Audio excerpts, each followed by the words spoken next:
Okay, then.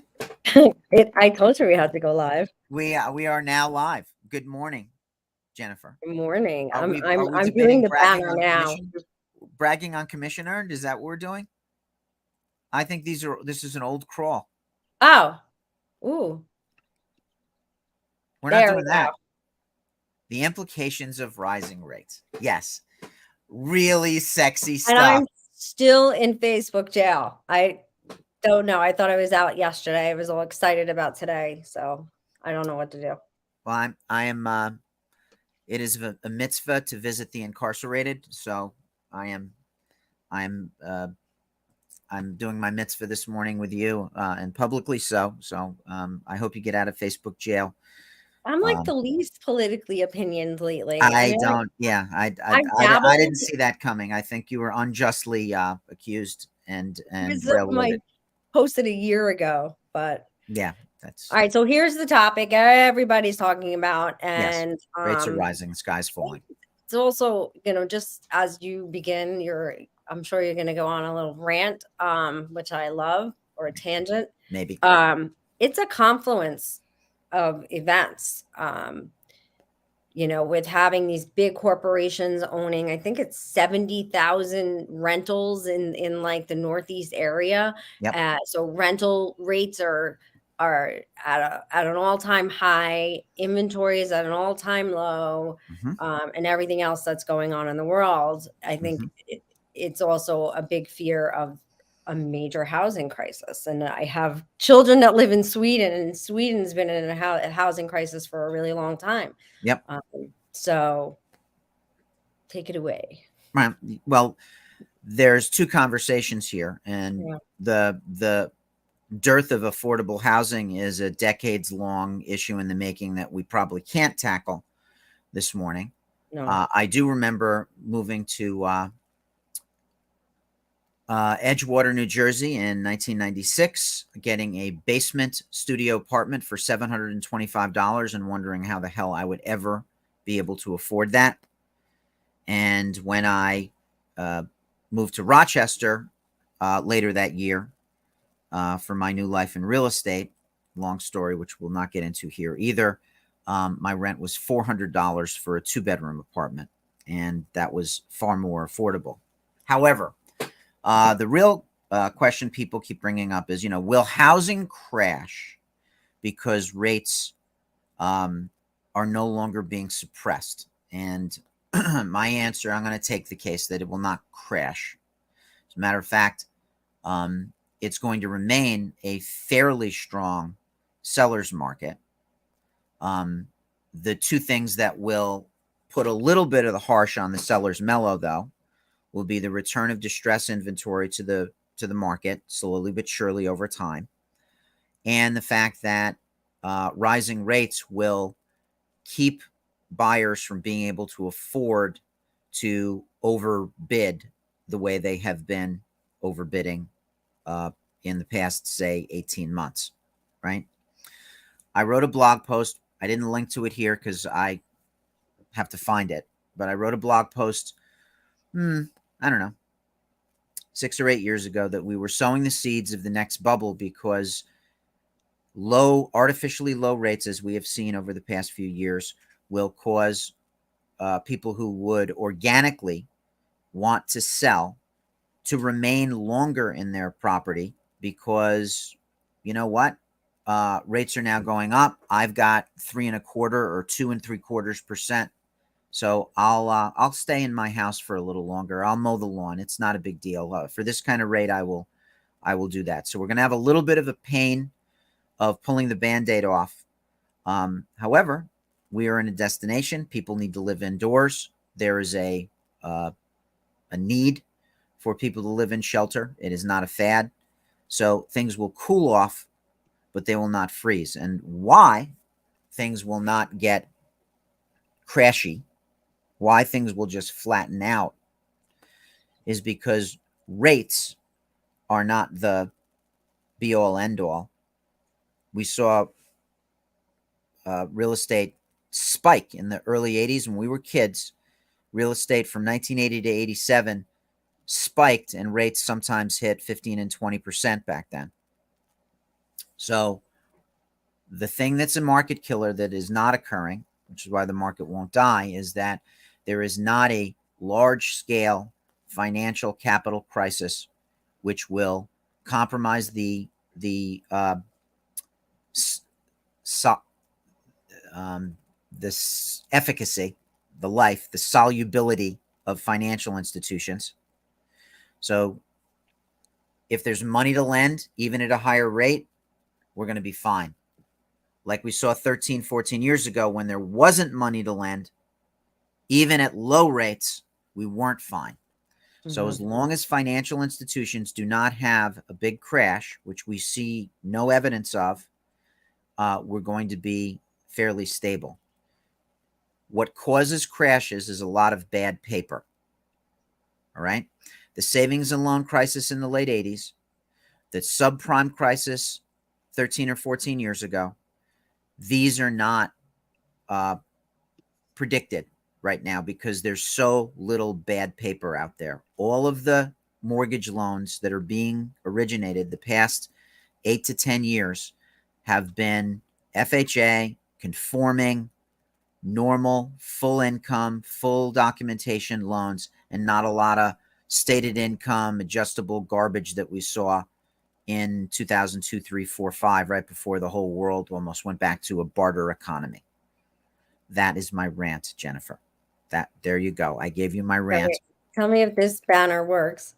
I'm trying to like come up with banners as you speak. What causes crashes is bad paper. We are not in that space right now. That is correct. We do not have there's not a big subprime thing going on out there. There's not a lot of savings and loan stuff going out there.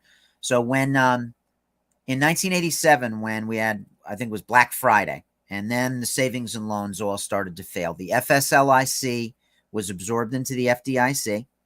Savings and loans went away as a category of financial institution. FHA acted and made sure that all FHA mortgages going forward would no longer be what we call freely assumable. You never hear the phrase freely assumable mortgages anymore. If you recall the old infomercials we saw back in high school and college, Carlton Sheets, zero down, blah, blah, blah. What they were talking about was assuming fully assumable mortgages. Mortgages, you never hear people talking about assumable mortgages anymore. It's almost like you have to assume them with approval, so you might as well get a new mortgage, right? The value of assuming a mortgage is that you avoid the mortgage tax, the new mortgage tax, and maybe you can get into a better rate. There may be some assumptions with approval on some FHA products, although I don't know that I would really be into assuming a mortgage that has MIP on it, just saying. But that's it. That is what the FHA did to act back then. Now, what happened with the latest financial crisis was that they legislated mortgage brokers into virtual extinction. I don't think that was a very good idea. I think mortgage brokers were necessary, but the vacuum brought in companies like Loan Depot, which are mortgage lenders, but all they do is mortgages. They're not deposit institutions, right? So the changes that were made since the crash in 2007 and 8, far more documented mortgages, just very few. There's been no traction with what we might call subprime or non-QM, as they call it now. Like how they rename stuff, shit mortgages, bullshit mortgages. They were called subprime 20 years ago. Now they call them non-QM mortgages, right? They have a niche. There are people that can use them. Stated income is good for a self-employed guy, a restaurant owner, a doctor, right? But stated income for a landscaper and saying that you're a foreman when really you just drive a pickup truck that isn't paid for and you have rakes and leaf blowers, that's not being loaned to out there anymore. So you need billions of dollars of bad paper for the market to crash. Rates rise, rates fall. That is how the rates do. That's not going to cause the market to crash. A rising rate has never caused our market to crash. Nope. And I'll just say, I'm just gonna, I don't, because my brain just keeps going there. Everything else, again, a confluence of events is also supporting, may not be great for buyers, but it is supporting a strong real estate market. Is, Yeah, inflation. Everybody runs to real estate. It's the safest investment. One, inflation, and we're at like 7.9%, I think, annually right now, as that's of the rate. As of That's the February. rate that we're talking about. And gas is $5, $6 a gallon. I filled my tank at 425 in Croton. There's an Exxon in Croton. No, it's a BP in Croton. It has flex fuel and 425.87. Where I did it turned rise? on that. One of my credit cards had like a certain thing. I just turned on to get that 5% back for gas. Yeah, exactly. So that is yeah, inflation is a thing. There's But it does there is a actually protect confluence. the real estate market. Yeah, it's funny how people will go back to um, the tangibles, precious metals, um, Yeah. real estate. Now, the bank will never loan you money to buy gold. Isn't that interesting? The bank will never loan you money to buy stock. The bank will never loan you money to, uh, invest in venture capital money. You won't get that from the bank. Will they loan you money to buy real estate? Yeah, they will. Even if you don't live in it, they'll loan you money because it's real, and they've built their models on. It's actually easier to get money if you don't live in it, which is just blows my Yeah, mind. yeah, yeah. Not a lot of that, but there's a run to the tangible when things get uncertain. So war has not crashed the market because we're now in our third decade of war, right? Very troubled uh, former Soviet satellite states, very troubled Middle East. Um, our children have never lived in a year where there wasn't war. Okay. Us occupying, someone else occupying, right? War will not crash the market. Um, Terrorist events, black swan events, pandemics will not crash the market. Rising and falling rates will not crash the market. The only thing that has ever crashed the market is a widespread systemic financial institution failure that we saw in the 30s, that we saw in the 80s, and that we saw in the late 2000s, 2007 and 8. Other than that, this living indoors thing, it's got legs. It's not a fad. People are going to live indoors at 3% interest. They'll live indoors at 23% interest. Just the way it is. We like waking up and not knowing what the weather is until we look out the window or look at our phone. I don't want to wake up and know what the weather is. I was already a Boy Scout, you know, and Allison really likes to camp, and I don't You like. just got to get glamping down. That's all. You got to What is buy glamping? What do you do? glamping. Glamping Oh, is you get like, a really nice RV. or you can invest in like the right kind of cots with the right kind of mattresses and like all the so you're not on the floor. Things like Right. Okay. outdoor portable heaters. Right. Right. So basically, you make the outdoors as much like the indoors as Yeah. possible, Yeah. or you can get like an Airbnb, which is already built on a foundation and has plumbing and running water and Agreed. heat.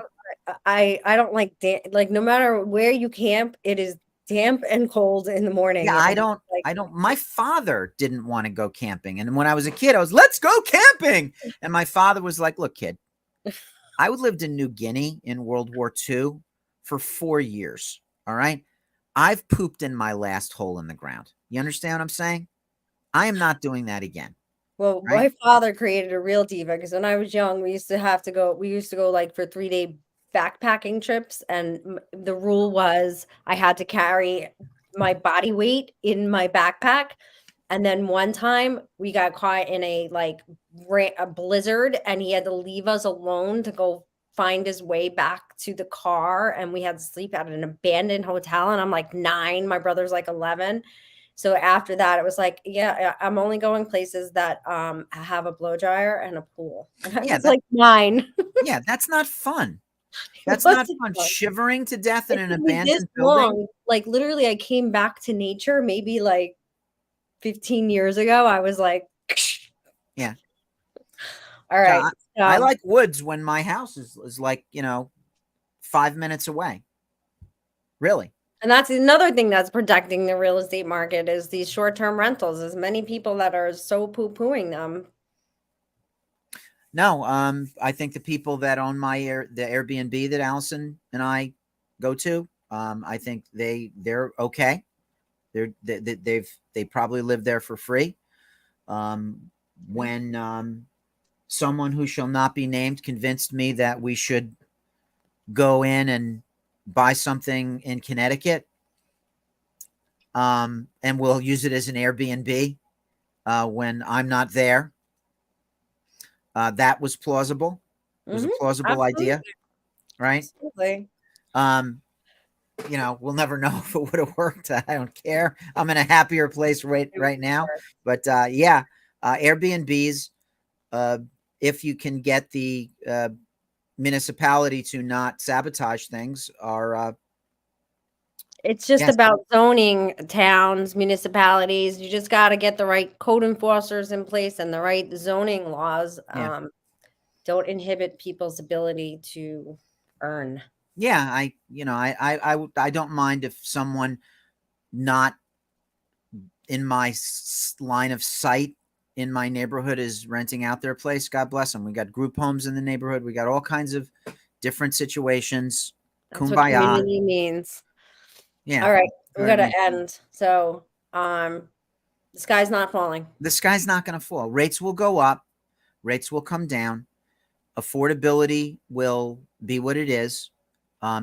There will be people that want to live in your house if you have to sell. You're going to be fine. We're all going to be fine if you're going to buy. So we are real estate people that are not like, oh my God, rates are going up. Hurry up and buy. No, you're going to be fine. There will be structures with plumbing and heating that you can live in that will sell at market value to you. Keep your nose clean. Don't over borrow. Watch your credit. Do the things. You're going to be fine. Maybe even more building will occur so we can get more affordable housing. That's another conversation, but the market and the sky are not falling. Simple as that. He's puking. That's why he's crying. My dog's puking. Oh, that's great. That's great. On I that hope note, he's getting rid of same as something he you. shouldn't have.